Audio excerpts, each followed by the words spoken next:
There are two main things to this. There's the idea of agency, so the doer thing, and that we can judge things. So the things that really create the separate self are the idea of agency or authorship and the judgment. Because when we say agency, we're talking about free will, because I guess most people think they have free will. Yeah, it's the insight that is most difficult for the self to get, because that is, as you just said, that is the self. You can't explain to a self that it doesn't have free will. Yeah. But what we'd like people to explore, just through what we call a direct experience rather than your belief system, do you really feel that as you go through your day, you have complete agency and free will as to what you do, what you think, the thoughts that appear in your mind? And it really doesn't take very long if you're coming from just direct experience to see, oh no, I don't.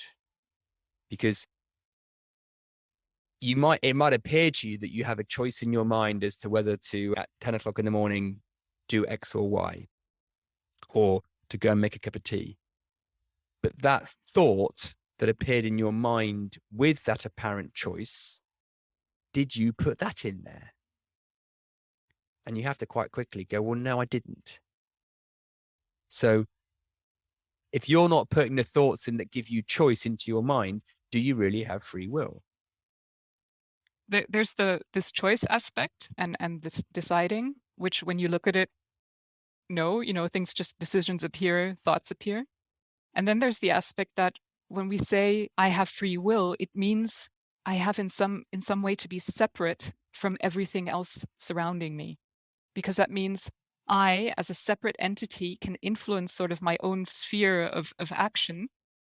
The thing we can't wrap our heads around, for example, I'm not a physicist, but the butterfly in the Indian Ocean creating a tornado somewhere else. So we're the same. I mean, we're not separate from the universe, and it ends around, 10 centimeters in front of my body, and that's my sphere of influence. And within that, I have free will. And then after that, well, yeah, there's the rest of the world, but I'm not influenced by that. Yes. It's absurd. Yes. Absolutely. Because the appearance plus our conditioning can make it look like that. Yes. That's an appearance. It's not actually what's going on, but that's the appearance. But again, it doesn't take long if you allow the belief of the separation to dissolve for a moment, to sense maybe more than intellectualize. The universe, the nature is nothing separate to us. And we don't end at the end of our fingers. I think sometimes people find it hard to intellectualize that, but they can sense it. Yes. So how can you sit there, for example, in your office as a manager and say, well, I have free will to decide what we're doing, what we're putting on the agenda for the team meeting, for example? It's absolutely impossible, because you're influenced by everything ever said to you, by what you ate for breakfast, by whether you slept well or not. And just the list is literally endless. Yes. Now, then people will put their own advocacy on that. They would go, well, yes, you're right. They are influenced by their environment or other people around them, but they did that. So we then move the agency back a level. Yeah. Well, at the time they did that, it was exactly the same situation. Exactly. The thing that goes wrong, the self assumes that no free will, that the universe is deterministic. I can't do anything anymore. I can't decide. I don't have free will. But that's not the sense of free will that we're talking about. What we're saying is there is no self to have a free will. Yes, that's a good distinction to make, because we're not saying we don't get to do stuff. Yeah. Just check back in with the listener right now. So there's a distinction there, because we're not saying, oh, some sort of romanticized views of fate is, well, I don't have to do anything because it will just come. Yeah. Right? I'll lie on the sofa and doorbell will ring and there'll be someone giving me £100,000, right?